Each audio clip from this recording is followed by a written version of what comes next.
설교를 위해서 제가 잠깐 마스크를 벗었습니다. 한 주간 잘 지내셨죠? 네, 여러분 반갑습니다. 성경 시편 19편에 보면은 이런 말씀이 나옵니다. 여호와의 율법은 완전하여 영혼을 소성시키며 여호와의 증거는 확실하여 우둔한 자를 지혜롭게 하며 여호와의 교훈은 정직하여 마음을 기쁘게 하고 여호와의 계명은 순결하여 눈을 밝게 하시도다. 아멘. 여러분, 성경은요 우리의 영혼을 살립니다. 소성시킨다는 건 살린다는 뜻입니다.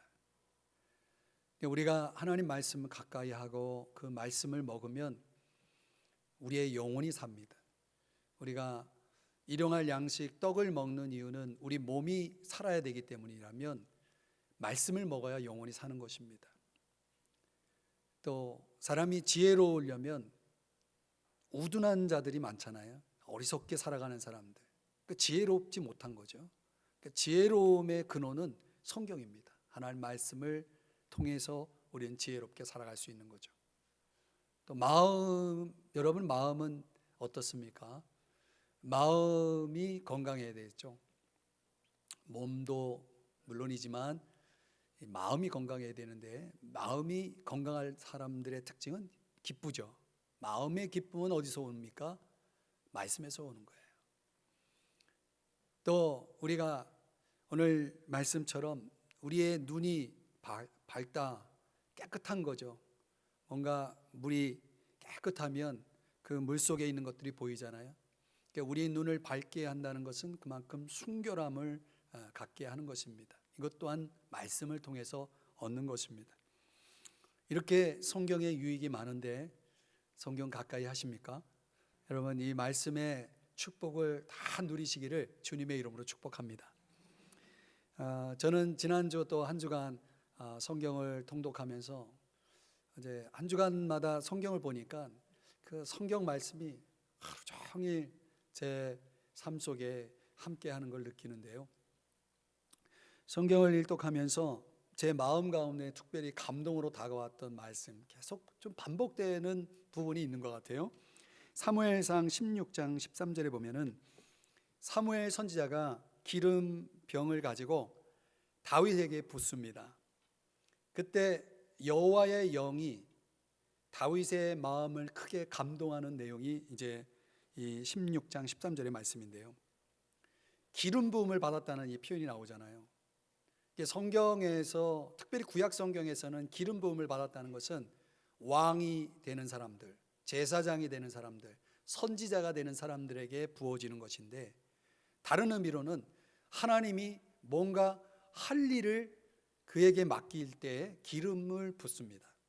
하나님이 할 일을 주셨다라는 그런 의미로 이 기름 부음을 해석합니다. 기름 부음이라고 하는 것이 주어진다는 것은 그런 차원에서 보면은 내가 평소에 하던 일이 기름 부음이 이루어지면은 그 일은 하나님의 일이 되는 겁니다. 참 신기하죠. 내 일이 아니라 하나님의 일이 되는 거죠. 하나님의 일이 내 일이 되는 거죠. 하나님은 어떤 분이십니까? 성경에서 말하는 하나님은 일하시는 분이십니다.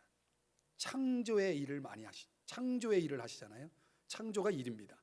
끊임없이 하나님은 창조의 일을 하시죠. 그 하나님의 그 일하심 속에서 우리는 하나님이 어떤 분이심을 알게 되는 거죠. 하나님이 내 삶 속에, 또 성경을 통해서, 또 우리 주변 사람들을 통해서 하나님이 일하시는 일들이 굉장히 많아요. 근데 그런 걸 보면서 신앙생활하면은 하나님을 믿는다는 게 정말 실감이 되죠. 그 하나님의 일하심을 통해 우리는 하나님이 어떤 분이신지를 알게 되는 겁니다. 참 중요한 개념이죠. 사무엘상 16장 21절의 말씀에 보면은 이 다윗이요, 사울에게 큰 사랑을 받고 사울의 무기를 드는 자, 이 오늘날로 비서실장이라고 봐야 되나요? 아주 옆에서 잘 이렇게 수행하는 그런 역할을 하게 되죠. 다윗이 왕으로 선택을 받고 기름 부음을 받았지만 그가 가장 먼저 한 일은 일하러 가는 일인데, 어디로 일하러 가냐면 왕을 섬기기 위해서 왕 궁전에 들어가는 것입니다. 그 일을 20년 동안 하게 됩니다. 20년 동안 왕이지만 왕처럼 보이지 않는 왕이었죠. 왕이 되었는데도 불구하고 그가 첫 번째 한 일은 뭐냐면 나쁜 왕을 섬기는 일이었습니다. 그 나쁜 왕은 사울을 얘기합니다. 그 사울 왕 곁에서 종으로 섬기게 됩니다. 이 다윗이 종으로 섬긴다라고 하는 것이 이해가 안 되는 거예요. 왜 왕이 됐는데 종으로 섬겨야 되는가? 그 성경을 묵상하면서 깨달은 것은 그 종의 일이 곧 왕의 일이었다는 걸 알 수가 있습니다. 종의 일이 왕의 일이었다는 거예요. 다시 말하면 이게 성경적 통찰이 우리에게 좀 필요합니다. 왕이라는 건 통치한다는 거잖아요. 그 통치하는 것이 왕의 일이죠. 왕의 일의 내용이죠. 근데 그 통치의 방식이 뭐냐면 섬기는 겁니다. 내가 통치를 가장 바르게 행사하는 방법은 섬기는 것입니다. 깨달으시기를 바랍니다. 예수님의 가르침이 바로 그것이죠. 마가복음 10장에 보면 세상 권력을 가진 사람들은, 집권자들은 자신의 힘을 가지고 사람들을 부리는 데 사용하잖아요. 그러나 43절에 보면 여기서 너희는 제자들이죠. 제자들은 그렇지 않다라고 하는 거예요. 너희 중에 누구든지 크고자 하는 자는 너희를 섬기는 자가 되고, 너희 중에 정말 으뜸이 되고 싶은 사람은 종이 되어야 한다라고 예수님께서 가르쳐 주셨어요. 이게 세상의 원리랑 성경의 원리가 이렇게 다른 것입니다. 사울과 그리고 다윗은 둘 다 왕이었죠. 왕이 되었죠. 왕이 되었다는 것은 하나님이 그들에게 할 일을 맡긴 거죠. 하나님의 일은 좋은 일이죠. 내가 좋은 일을 맡았다는 것이 좋은 일을 한다는 의미는 아닌 것 같아요. 왜냐하면 사울은 좋은 일을 맡았지만 좋은 일을 하지 않았어요. 나쁜 일을 했어요. 그러니까 똑같이 왕의 일을 하면서도 사울은 실패했고 다윗은 성공했다는 거예요. 여러분 성경 좀 많이 읽어보세요. 이런 것이 우리에게는 어떤 의미를 주냐면, 여러분 우리가 일이라고 하면 당장 우리는 직업이라는 걸 생각하겠죠. 또 내가 어떤 직업상 내가 하는 일이 되겠죠. 이게 다 중요하잖아요. 근데 우리가 세상에서 하는 일들 자체로 하나님의 뜻, 하나님의 목적을 이룰 수는 없습니다. 그러니까 하나님의 뜻, 하나님의 목적이 이루어지기 위해서는 내가 하는 일 속에 뭐가 들어와야 되냐면 컬링이라는 게 들어와야 됩니다. 컬링이라는 건 우리말로는 부르심이라고, 보통 다른 말로는 한자로는 소명이라고 말하죠. 하나님이 이 일을 하도록 나를 부르셨다는 걸 내가 가지고 있어야 됩니다. 그걸 소명의식이라고 말하죠. 그 소명의식을 갖게 되면은 그때부터 나는 뭐가 되냐면 하나님의 일을 수행하는 사람이 되는 거죠. 하나님의 목적을 이루게 되는 것입니다. 그러니까 여기서 중요한 것은 내가 어떤 직업을 가지고 있느냐, 어떤 일을 하느냐가 중요한 게 아니라, 이런 소명을 가진 기름 부음을 받은 삶의 열쇠는 어떤 일이냐가 중요한 게 아니라 어떻게 그 일을 수행하느냐가 더 중요한 거예요. 이게 아주 중요한 핵심입니다. 그러니까 사람들이 서로 만나면 처음 만날 때 서로 뭘 묻습니까? 당신 뭐 하냐? 뭐 하는 사람이냐? 이렇게 묻잖아요. 그 사람이 뭘 하느냐, 어떤 일을 하느냐가 우리들에게는 관심사죠. 왜 그것이 관심사가 될 수 있습니까? 그 사람의 모든 걸 보여주기 때문이죠. 그 일을 하는 그 사람은 일을 통해서 그 사람의 가치관이, 그 사람의 도덕성이, 그 사람의 인격이, 그 사람이 생각하는 사람에 대한 이해, 그 사람이 가진 신앙, 모든 것이 일에 다 반영이 됩니다. 여러분 참 그게 중요한 겁니다. 단순히 일만 아는 것이 아니라 일 속에서 내 모든 것이 표현되고 있는 것이죠. 그러니까 그 사람이 정말 사람됨이, 그 사람의 사람됨이, 또 그 사람이 하나님과 어떤 관계를 갖고 있는지는 그 사람이 하는 일의 모습을 보면은 다 그것이 드러나는 것이죠. 어떤 사람은 자기가 가지고 있는 어떤 일을 자기 선전 간판처럼 사용하는 사람도 있지요. 그런 사람들을 제외하고 우리가 일이라는 그 본질적인 것을 생각해 보면 결국은 그 일은 그 사람의 모든 것이다라고 말할 수 있습니다. 제가 성경을 이렇게 통독하면서 성경을 읽으면서 계속 하나님이 저에게 주시는 깨달음이 뭐냐면 하나님은 일을 딱 주신 다음에 그 사람을 테스트하더라고요. 이게 굉장히 신비로운 거예요. 제가 깨닫고 있는 이것이 먼저 일을 주세요. 너 이것 좀 해봐라. 그리고 그 사람을 테스트해요. 또 그 사람을 훈련해요. 그리고 무엇보다도 그 사람을 축복해요. 그 반대가 되는 사람도 있죠. 시험을 통과하지 못하고 제대로 훈련되지 못하고 축복이 아니라 전혀 축복을 누리지 못하는 사람도 있죠. 그래서 일이라고 하는 것은 결국은 참 올바른 자세를 갖는 것이 중요하다라는 말씀입니다. 그러니까 오늘 성경 본문의 말씀의 주제는 서비스, 이 섬김이라는 것입니다. 섬김이라고 할 때 본문의 내용은 종들의 이야기죠. 노예. 그 당시에는 노예 제도가 있었으니까 노예들이 주인들을 어떻게 섬겨야 하는지를 설명하고 있는 내용이에요. 그러니까 지금 노예 제도가 없는 시대를 살아가고 있는 저와 여러분에겐 이 말씀을 적용하기가 있는 그대로는 참 적용하기 어렵죠. 왜? 나는 노예가 아니니까.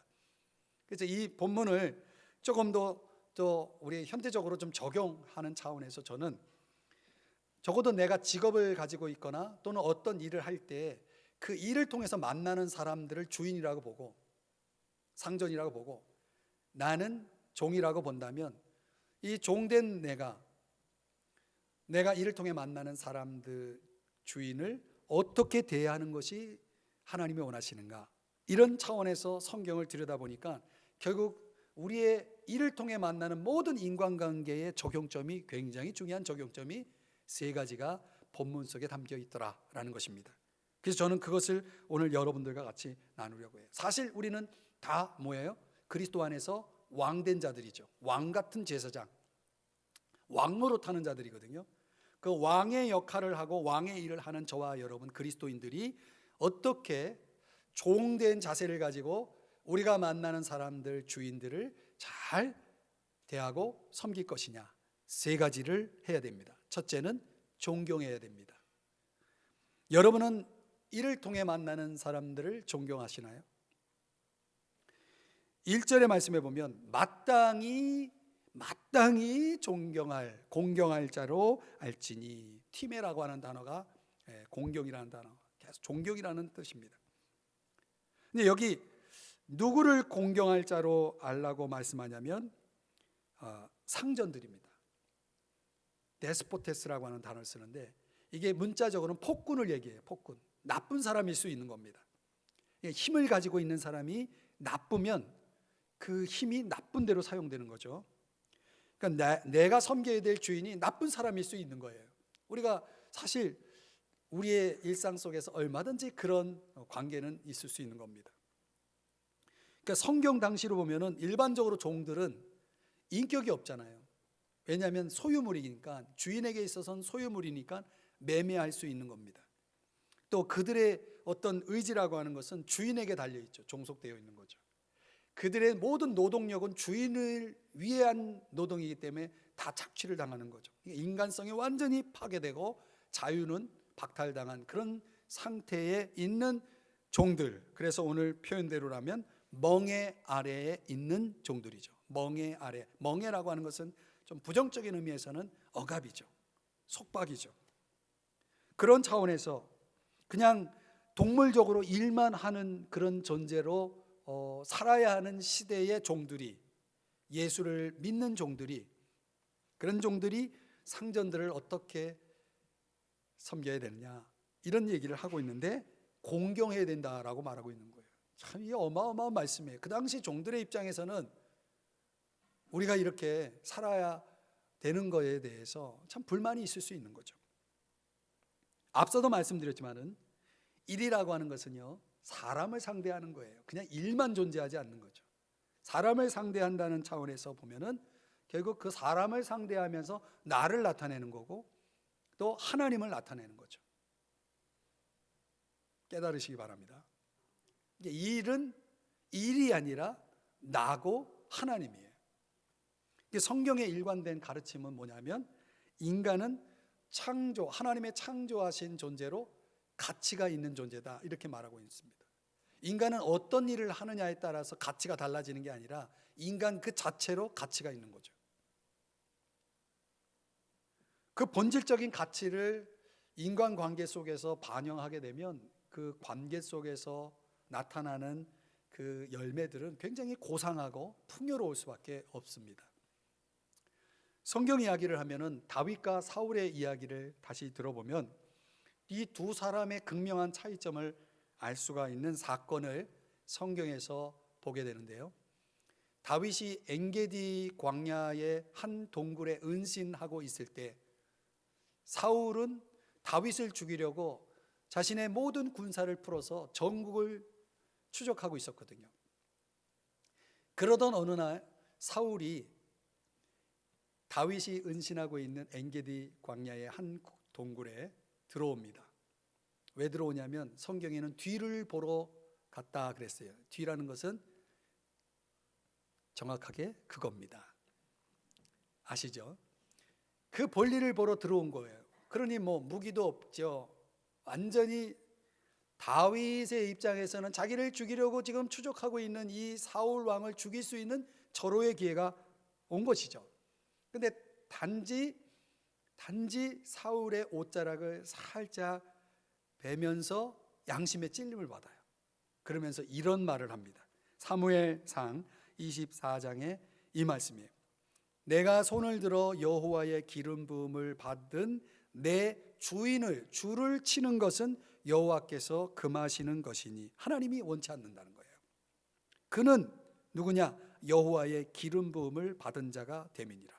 기름 부음이라는 것을 제가 아까 설명했죠. 그러니까 이 표현이요, 이 사무엘상에 보면은 여러 번 나와요. 다윗의 눈에는 사울이 죽일 원수가 아니라 하나님의 기름 부음을 받은, 하나님이 함께하는 사람으로 보인 거예요. 이게 참 어마어마한 깨달음입니다. 정확하게 사울에게서 다른 누구도 보지 못했던 하나님의 영광을 알아본 것이죠. 다윗이 광야 생활을 하면서 많은 걸 경험했을 텐데 그 많은 경험 중에 하나는 하나님의 아름다움을 보기 시작하는 거죠. 그 아름다움이 자연에도 있지만 사람 속에 있다는 것도 이 다윗이 깊이 깨닫는 거예요. 역사서를 쭉 성경을 읽어 나가다 보면 그 다윗이 가졌던 그 마음 속에 있는 어떤 사람에 대한 그 뜨거운 사랑이, 은혜로움이 굉장히 많이 반영되는 것을 알 수가 있어요. 그러니까 하나님과의 관계 속에서 그 다윗이 가지고 있었던 영성이 참 깊이가 대단했다는 것을 알 수가 있습니다. 모든 사람, 사울뿐만 아니라 모든 사람 안에서 사실 하나님의 아름다움, 하나님의 임재, 하나님의 거룩을 발견하고 그것을 볼 수 있다면, 그래서 그런 다윗을 하나님은 마음에 합한 사람이라고 말씀하고 있는 거죠. 다윗다움의 특징을 가장 잘 보여준 성경 구절이기 때문에 제 성경에는 이 구절이 나올 때마다 별표를 표시하면서 계속 묵상을 합니다. 성경은 인간의 가치를 이렇게 귀하게 보고 있는 거죠. 세 가지 차원에서 설명을 하면은, 창세기 1장에서는 하나님의 형상으로 지음을 받은 존재다. 하나님의 형상이 들어가 있기 때문에 모든 피조물 가운데 가장 심히 보시기에 좋았더라 했던 그 인간이라는 거죠. 로마서 5장 8절에서는 우리가 죄인이지만 그리스도께서 우리를 위해서 죽으셨다, 십자가에서 죽기까지 사랑하신 존재다. 얼마나 사랑하는 존재인지 여러분 아십니까? 또 고린도서 3장 16절에서는 너희가 하나님의 성전이라고 말하고 있어요. 하나님의 성령이 너희 안에 거하시다. 여러분, 성령이 거하는 그런 존재라는 사실을 알면은, 그러니까 성부, 성자, 성령 삼위일체 하나님이 거하시는 거룩한 장소가 인간이에요. 그 인간은 얼마나 존귀합니까? 그러나 우리가 우리 눈으로 볼 때는 절대적 타락, 완전히 인간성이 없는, 완전히 망가진 존재로 우리 눈에 보여지는 사람들이 분명히 있죠. 인간이기를 포기한 사람들이 우리 사회 속에 있습니다. 그런 사람을 나는 죽어 마땅한 사람이라고 보겠지만 하나님의 눈에는 그 사람도 존귀한 거예요. 이게 하나님과 우리의 생각의 차이입니다. 모든 사람들 속에서 하나님은 그런 존귀한 가치를 매기시고 보시는 거죠. 아무도 멸망하지 않기를 원한다. 베드로후서 3장 9절에 그렇게 말씀하는 것처럼 말이죠. 근데 우리가 만나는 사람들, 비록 이를 통해 만나지만은 그 사람들 한 사람 한 사람을 하나님의 안목으로 보면은 너무나 귀한 존재들이기 때문에 어떻게 해야 돼요? 마땅히 공경할 자로 알 수밖에 없는 거죠. 베드로는 이렇게 권면을 합니다. 모든 사람을 존중하고 형제를 사랑하며 하나님을 두려워하고 18절 보면 하인들이여 주인을 존경하고 어떤 명령에도 목종하십시오. 친절하고 사리 판단이 명확한 주인에게만이 아니라 좋은 주인이죠. 잔인하고 난폭한 나쁜 주인에게도 복종하십시오. 그러니까 우리의 공경심은 좋은 주인이냐 나쁜 주인이냐를 따라서 달라지는 것이 아니라 그 공경심은 동일하게 주어져야 된다라고 하는 말씀을 하고 있는 것입니다. 그렇기 때문에 이 가르침대로라면 우리는 어떤 사람도 업신여기지 말아야 돼요. 함부로 대해서는 안 된다는 거죠. 그런데 우리가 어떤 사람 앞에서 그렇게 차별하고 하나님의 이 고귀한 가치와 생명과 그 존귀함을 우리가 반영하지 않는 인간관계를 하고 있다면 그것은 하나님이 절대 기뻐하실 수 없는 것입니다. 사랑하는 여러분, 이를 통해서만이 아니라 우리가 만나는 모든 사람들, 우리가 관계하는 모든 사람들을 오늘부터라도 시작하십시오. 무엇을? 존경을 시작하십시오. 존경하십시오. 특히 만약 내가 이를 통해 만나는 사람이라면 그가 하나님이 함께하는 존재라는 생각을 가지고 존경하시기를 축복합니다. 두 번째로는요, 하나님의 이름을 높여야 됩니다. 1절 끝부분에 보면은 이는 하나님의 이름과 교훈으로 비방을 받지 않게 하려 함이라 이렇게 말씀하죠.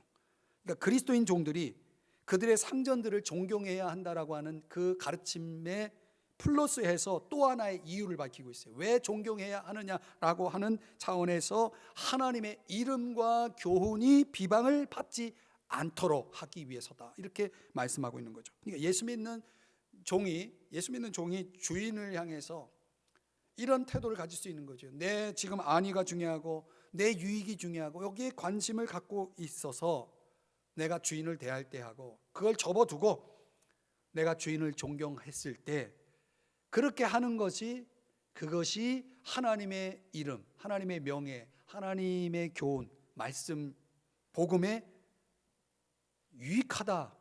그것이 그런 행동이야말로 하나님의 명예를 높이는 일이 될 수 있다라고 말씀하고 있는 것입니다. 여러분 생각해 보세요. 주인이 믿지 않나요? 믿지 않는 주인을 향해서 내가 내 권리를 자꾸 주장해. 그리고 내 어떤 편의를 위해서 자꾸 내 처지를 상대방 주인에게 자꾸 주장을 한다고 했을 때 믿지 않는 주인이 이런 생각을 하지 않겠습니까? 저 친구 참 이기적이다. 예수 믿는다고 말하면서 참 이기적이네. 이런 사고, 이런 생각이 딱 고정이 되면 그 사람이 생각하는 모든 모든 믿는 사람들은 그리스도인들은 다 이기적인 거예요. 우리 주변에 그런 사람이 많아요. 자기가 경험한 한 신앙인을 모든 신앙인에게 갖다 대입을 시키는 거죠.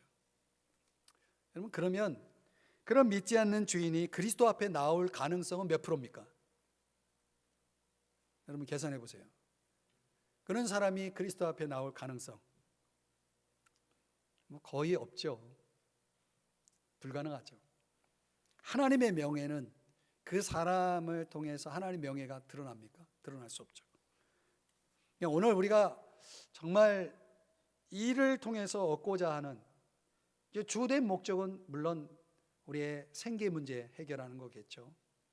그건 1차적인 그런 목적이 될 수 있겠지만은 정말 이를 통해서 내가 얻고자 하는 중요한 관심사가 무엇이냐? 적어도 우리 믿는 사람들은 달라야 되는 거죠. 어떻게? 한 영혼의 구원이 정말 중요하잖아요. 그리고 하나님의 영광을 드러내는 것이, 하나님의 명예가 높여지는 것이 중요하잖아요. 그렇게 생각하고 그렇게 믿고 그렇게 적용한다면 저와 여러분은 정말 우리가 어떤 주인을 만나든지 그 주인 앞에서 내가 저 주인에게 미칠 수 있는 영향, 하나님의 영광을 위해서 미칠 수 있는 영향, 저 사람의 구원을 위해서 내가 미칠 수 있는 영향 안에서 그게 정말 내 자유보다 더 중요하다는 거예요. 내 유익보다 더 중요하다는 거예요. 내가 사람을 존경하지 않는 자세를 가지고 살아가는 한 내가 가진 복음은 아무 의미가 없어요. 그 사람에게. 내가 믿는 하나님은 그 사람에게 전혀 영향을 줄 수가 없는 거죠. 그러니까 우리의 자세는 선교적인 영향으로 본다 그러면 굉장히 중요한 것이죠. 저 사람이 하나님을 믿을지 말지를 나를 통해 결정하는 거고, 그죠? 저 사람이 복음을 받아들일지 말지는 나를 통해서 결정하는 것이기 때문에 그런 면에서는 우리가 복음과 그리스도의 긍정적인 증인의 역할을 하고 있는 것입니다. 그래서 고린도후서에 보면 그리스도의 편지, 그리스도의 향기, 그리스도를 아는 냄새, 그리스도의 대사, 이런 표현이 2장, 3장, 4장에서 5장에서 계속 나오거든요. 이게 다 그런 의미입니다. 구약 성경에서 한 사람의 예를 들어보면 다니엘이 생각이 나죠. 구약의 다니엘은 바벨론 포로로 잡혀간 사람이에요. 거기서 오랜 시간 동안 이제 종으로서 살게 되죠. 그러나 성경에 나오는 다니엘의 나이는 거의 80세가 된 나이입니다. 이제 그렇게 오랜 시간을 거기서 보내면서 특별히 메대 왕인 다리오 왕을 섬긴 이야기가 나오는데요. 그 당시 이 다니엘은 굉장히 다른 관리하고 비교해 볼 땐 굉장히 탁월한 사람이에요. 월등히 아주 실력을 발휘하는 사람입니다. 이런 사람들은 사람들이 주목을 하잖아요. 그리고 굉장히 또 깨끗해, 청렴해, 그리고 충성스러워요. 거기에다가 성령이 그 속에 있는 사람이에요. 그러니까 성령이 있다는 건 하나님과 동행한다는 건데 하나님과 동행하니까 깨끗할 수밖에 없고 충성스러울 수밖에 없는 거죠. 왜냐하면 고린도전서 이 말씀에 보면은 맡은 자가 구할 것은 충성이라고 명령하고 있지 않습니까? 그러니까 굉장히 충성된 거죠.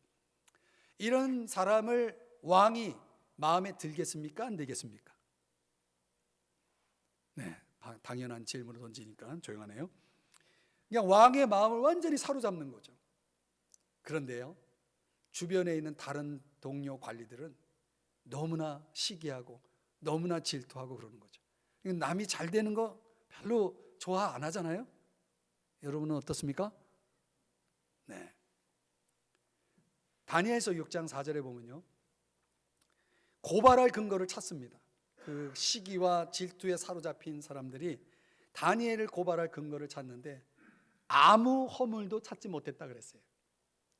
정말 무음한 깨끗한 그런 삶을 살았다는 것을 알 수가 있습니다. 왜? 하나님과 동행하니까, 성령이 함께 하시니까, 기름 부음이 있는 사람이니까 당연한 거죠. 그러나 후에 이 다니엘이 결국은 모함에 걸려서 사자굴에 던져지죠.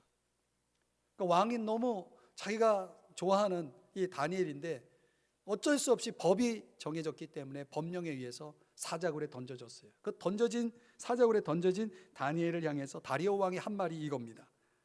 6장 16절인데 한번 같이 읽어볼까요? 시작. 왕이 다니엘에게 이르되 내가 항상 섬기는 너의 하나님이 너를 구원하시리라 하니라. 여러분, 이 다리오 왕이요, 하나님을 믿지 않는 사람입니다. 하나님을 믿지 않는 사람이 어떻게 이런 말을 할 수 있습니까? 하나님이 널 구원하실 거야. 여러분, 믿지 않는 사람이 할 수 있는 말이 아닙니다. 궁금해요. 다리오 왕이 어떻게 이런 말을 할 수 있었을까? 하나님을 믿지 않으면서. 이건 다니엘의 영향이 있었다는 것을 알 수가 있죠. 평소에 다니엘은 왕을 섬기면서, 다리오 왕을 섬기면서 믿지 않는 그 다리오 왕을 위해서 그런 증언을 했다는 거예요. 삶으로, 말로. 하나님은 나를 구원하시는 분입니다. 하나님은 내가 항상 섬기는 사람입니다. 왕은 너무나 잘 알고 있었던 거죠. 그런 하나님이 나를 구원하실 거라는 이 믿음을 다니엘은 다리오 왕에게 분명히 증언을 했을 겁니다. 평상시에 그런 모습이 독재자, 절대 권력을 가지고 있는 다리오 왕에도 영향을 미치고 있었던 거죠. 결국은 사자굴 에서 건짐을 받았죠. 승리했죠. 그 승리를 이루게 하신 하나님에 대해서 강력한 증언의 기회를 얻게 되는데, 여기 다리오 왕이 나라의 메데바사 제국 전역에 조서를 내리는데 이런 조서를 내립니다. 여러분, 이 말씀 한번 보세요. 내가 이제 조서를 내리노라. 내 나라 관할 아래에 있는 사람들은, 모든 사람들 다 다니엘의 하나님 앞에서 떨며, 이 믿지 않는 왕에서 나오는 이 선언입니다. 두려워할지니 그는 살아계신 하나님이시오 영원히 변하지 않으실 이시며 그의 나라는 멸망하지 아니할 것이요 그의 권세는 무궁할 것이며, 그 다음 그는, 이거는 같이 읽어요. 시작. 그는 구원도 하시며 건져내기도 하시며 하늘에서든지 땅에서든지 이적과 기사를 행하시는 이로써 다니엘을 구원하여 사자의 입에서 벗어나게 하셨음이라 하였더라. 그 다음 28절. 이 다니엘이 다리오 왕의 시대와 바사 사람 고레스 왕의 시대에 형통하였더라. 형통하였더라. 아멘 좀 하세요. 형통하였더라. 여러분, 노예의 신분으로 다른 나라에 끌려가가지고 어떻게 이런 절대 권력을 가진 왕 앞에서 형통할 수 있습니까? 인정을 받을 수 있습니까? 이런 말씀을 보면 정말 이걸 우리에게 오늘날 우리 시대에 내가 이런 삶을 살아낼 수 있을까? 예, 가능하겠죠. 어떻게? 우리의 행동이 끼치게 될 하나님의 명예를 위해서, 하나님의 이름을 위해서, 하나님의 영광을 생각하면서 살아간다면 말이죠.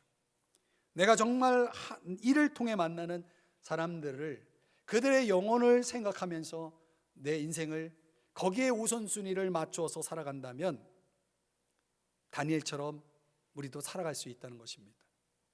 여러분, 우리 믿는 사람들은 영원한 것을 추구하는 거죠. 영원한 삶을 추구하죠. 그래서 성경은 뭐라고 말하냐면 위의 것을 찾으라, 위의 것을 생각하라, 이렇게 끊임없이 말씀을 해도 맨날 땅만 생각하고 살아가면 우리는 이런 다니엘과 같은 이런 놀라운 삶을 경험하는 것은 불가능하겠죠. 그래서 고린도전서 10장 31절에 뭐라고 말씀합니까? 다 같이 읽어봅니다. 시작. 그런즉 너희가 먹든지 마시든지 무엇을 하든지 다 하나님의 영광을 위하여 하라. 아멘. 다 하나님의 영광을 위해서 하라는 거예요. 사랑하는 여러분, 우리가 생각해야 할 것은 하나님의 명예입니다. 그리고 한 영혼, 그 영혼을 구원하는 일이다. 기억하십시오. 세 번째로, 이를 통해서 우리가 가져야 될 자세는 우리가 만나는 사람들에게 유익을 주고자 해야 됩니다. 유익을 주고자 해야 됩니다. 2절 말씀에 보면 믿는 상전이 있는 자들은, 우리가 만나는 사람이 믿는 사람일 수 있잖아요. 그 믿는 사람들을 대할 때는 형제라고 가볍게 여기지 말고 더 잘 섬기게 하라. 더 잘 섬겨라. 그러니까 믿는 사람이라면, 내가 상대하는 사람이 믿는 사람이라면 이런 자세를 가져야 된다. 두 가지의 포인트를 두고 있어요. 하나는 가볍게 여기지 말라. 가볍게 여긴다는 게 무슨 뜻이냐면 상대방에게 손해를 끼치는 생각을 한다는 거예요. 가볍게 여긴다는 것은 상대방에 불리하게 생각하는 거죠. 다른 말로는 무시하는 거죠. 또 다른 말로는 멋대로 구는 거죠. 여러분, 어떤 사람은 믿는 사람을 이렇게 대하는 사람이 있죠. 상대하는 사람이 믿는 자일 경우에 더 잘해야 되는데, 믿는다는 이유 때문에 하나님을 아버지라, 함께 아버지라고 부르는 사람인데, 같은 그리스도인인데, 같은 형제인데, 그것이 오히려 상대를 가볍게 여기는 그런 경우가 있다는 것입니다. 내가 현재 처해 있는 사회적 신분이나 위치를 망각하는 것이죠. 그 당시로 보면은 내가 섬기는 주인이, 또 직장이 말하자면 거기에서는 주인과 종의 관계인데, 교회에 가면은 형제님 자매님 그러잖아요. 그러니까 그 형제님 자매님의 그 관계가, 그 편안한 관계가 집으로 가서, 직장으로 가서도 똑같이 형제님 자매님 하면서 무시하는 거죠. 멋대로 구는 거죠. 그래서 당신이 믿는 사람인데 마땅히 나한테 대우해야지 하는 식의 무리한 요구를 하는 일들이 그 당시 성경 당시에 있었던 거예요. 그래서 바울이 이걸 경고하는 거죠. 형제라고 가볍게 여기지 말라는 거예요. 오히려 더 잘 섬겨라. 왜? 믿는 사람이니까. 더 잘하라. 여러분 기억할 것은요, 사랑은 의무를 배제하지 않습니다. 내가 사랑한다는 게 상대방을 아무렇게나 대해도 된다라고 하는 것은 아니죠. 여러분, 내가 가족인데, 내가 사랑하는 가족인데 가족을 아무렇게나 대합니까? 나가서는 잘하는데 집에 가서는 잘 안 하는 사람, 반성하셔야 됩니다. 가까운 사람에게 더 잘해야 되는 거예요. 조금 찔리네요. 가까운 사람한테 더 잘해야 되는 거예요. 믿는 사람에게 더 잘해야 되는 거예요. 함께 믿고 함께 형제고 함께 사랑하는 관계라 해서 내가 상대방에게 내 의무를 소홀히 해야 된다라고 하는 그런 논리는 맞지 않는 것입니다. 왜 성경은 우리가 믿는 사람들에게 더 잘 섬겨야 된다라고 말하고 있습니까? 그렇게 해야 서로가 유익하니까. 유익하잖아요. 내가 잘함으로 주인이 유익하고, 또 주인 유익을 받으니까 주인도 나한테 잘할 거 아니겠습니까? 어떤 사람은 내가 섬기는 사람이 믿는 사람이라 해가지고 굉장히 불성실하게 하면서 뭐 그런 거 가지고 그러냐고, 그런 식으로 합리화를 시키는 거예요. 믿는 사람이 째째하게 뭐 그러냐고, 이런 식으로 생각하면은 그게 참 나쁜 거죠. 그래서는 안 되는 겁니다. 우리 믿는 사장님 아래서 또 함께 일하는 믿는 직원들이 그런 사고를 할 수도 있는 거죠. 그러면 안 되는 거예요. 여러분, 그리스도인이 추구하는 황금률이라는 게 있잖아요. 황금률이 뭡니까? 마태복음 7장 12절 다 같이 읽어봅니다. 시작. 무엇이든지 남에게 대접을 받고자 하는 대로 너희도 남을 대접하라. 대접을 받는 게 초점입니까? 대접하는 게 초점입니까? 여러분, 너무 쉬운 질문을 던지면 사람들이 그걸 질문이라고 합니까? 저 말씀의 황금률의 핵심은 대접을 받는 데 있습니까? 대접하는 데 있습니까? 대접을 하는 데 있는 거죠. 그러니까 사람들이 주인에게 받고 싶어 하는 것만 있지, 주인을 위해서 대접하려는 이런 태도, 이런 자세, 상대에게 내가 어떤 유익을 얻을까는 관심이 있는데 상대에게 내가 어떤 유익을 줄까에는 관심이 없는 사람들, 전혀 황금률과 맞지 않는 삶이죠. 고린도전서 10장 32절 33절의 말씀은 한번 같이 읽어보겠습니다. 시작. 유대인에게나 이방인에게나 하나님의 교회 여러분은 거치는 돌이 되지 마십시오. 그 다음, 여러분도 나처럼 매사에 모든 사람을 기쁘게 하도록 노력하십시오. 나는 내 자신의 유익을 생각하지 않고 많은 사람들의 유익을 생각하며 그들이 구원을 얻도록 애쓰고 있습니다. 그렇죠. 많은 사람의 유익을 생각할 수 있는 사람, 그런 이타적인 사람이 바로 믿는 사람들의 올바른 사고, 삶의 자세인 것입니다. 성경에 빌레몬서라는 책이 있습니다. 한 장으로 구성되어 있죠. 바울이 빌레몬에게 편지를 보내서 그 성경 한 권이 탄생이 됐죠. 이 빌레몬은 굉장히 유복한 사람이에요. 복이 많은 사람이죠. 많은 가족을 거느렸고요. 그리고 신앙심이 아주 좋습니다. 그래서 자기 집을 교회로 개방을 하고 많은 그리스도인들 회중들이 모여서 교회를 했죠. 아마도 학자들은 그게 골로새 교회라고 보고 있는 건데, 그 가족도 아내도 자식도 다 예수 잘 믿습니다.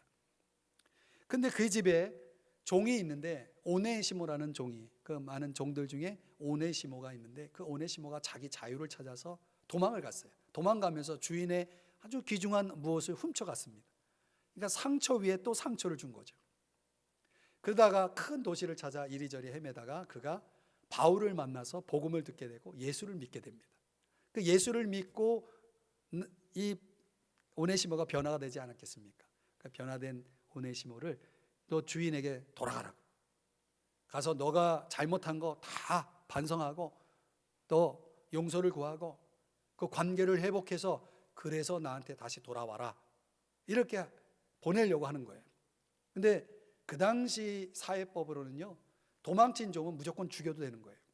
가서 죽을 수 있잖아요. 그럼 죽지 않아야 되니까 편지를 써서 보내면서 이런 내용을 써서 보내는 거예요.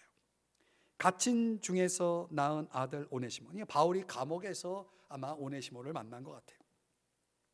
내게 간구하노라, 빌레몬에게 부탁하는 겁니다. 11절 다 같이 읽어봅니다. 이거는 시작. 그가 전에는 내게 무익하였으나 이제는 나와 내게 유익함으로. 자, 여러분, 이거는 여러분 성경에도 밑줄을 쳐놔야 돼요. 이게 신앙이에요. 오네시모는 전에는 어떤 사람이에요? 무익한 사람이에요. 사람들에게 피해 주는 사람이고 사람들이 정말 쓸모없다라고 생각하는 사람이에요. 그 예수를 믿었어요. 이제는 예수를 믿었어요. 바울 나와 빌레몬 너에게도 유익함으로. 무익한 사람이 어떻게 됐어요? 유익한 사람이 되는 거예요. 유익을 주는 사람이 되는 거예요. 빌레몬에게도 교회에게도 유익하기 때문에 그 유익 속에서 그는 용서를 경험하고 사랑을 경험하는, 그리고 열심히 또 유익을 주는 그런 회복자가 되는 것이죠. 예수를 믿고 우리의 삶이 이런 삶이 되어야 된다는 것이에요. 이걸 교훈하고 있는 거죠. 갈라디아서 5장 13절에는 이런 말씀을 합니다. 하나님께서는 자유를 주시려고 여러분을 부르셨습니다. 그 자유 좋죠. 그러므로 육체의 욕망을 채우려고, 내 욕망을 채우려고 내 자유를 남용하지 말고 사랑으로 서로 섬기십시오. 이게 기독교죠. 기독교는 자유의 종교죠. 그 자유는 죄로부터의 자유죠. 그 동시에 기독교는 종의 종교입니다. 사랑의 종, 사랑하며 사는 종, 내 욕망을 채우면서 살아가는 삶이 아니라 다른 사람의 유익을 위해서 사랑하며 종이 되어 살아가는 것이 바로 기독교죠. 그래서 성경은 일관되게 이런 섬김의 삶을, 사랑의 종으로 살아간 사람들의 삶의 모습을 보면서 가장 자유롭게 산 사람이다, 이렇게 말하고 있는 것입니다. 예수님은 그것이 예수님의 삶이었고 또 예수님의 가르침의 핵심이었던 것이죠.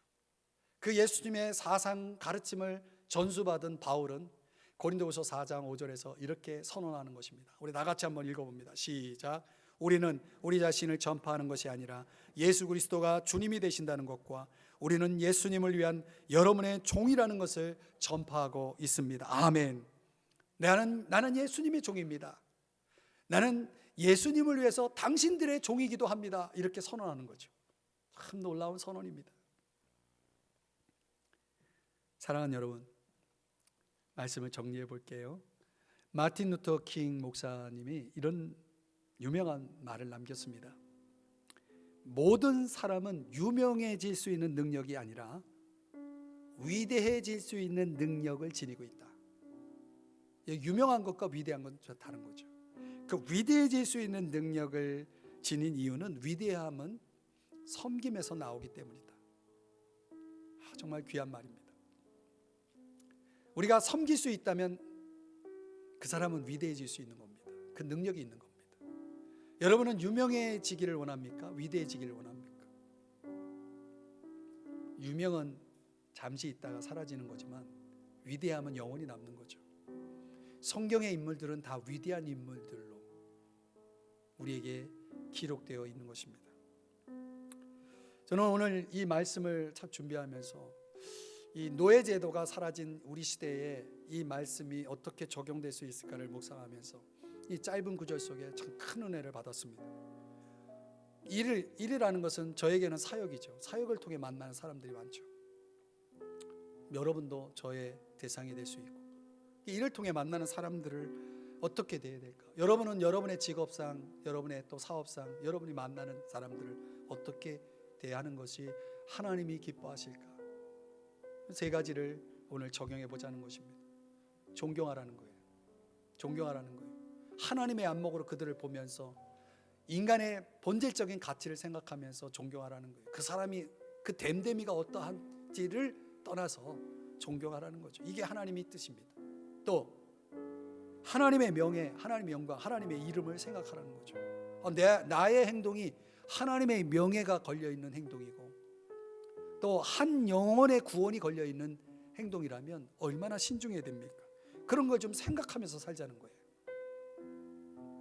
한 영혼을 실족시키는 사람이 아니라 한 영혼을 구원하는 사람이 되자는 거죠. 또 상대방의 유익을 주고자 하라는 것입니다. 상대방의 유익을 준다는 것은 황금률을 적용하는 거죠. 받고자 하는 자가 아니라 주고자 하는 자가 되는 것이죠. 그렇게 하면은 어떤 결과가 우리에게 돌아옵니까? 그대로 받는다는 거예요. 이게 대원리입니다. 그대로 받습니다. 에베소 6장 8절 말씀처럼 그대로 받을 줄을 알니라. 아멘. 여러분, 그대로 받는 삶을 경험하시기를 주님의 이름으로 축복합니다.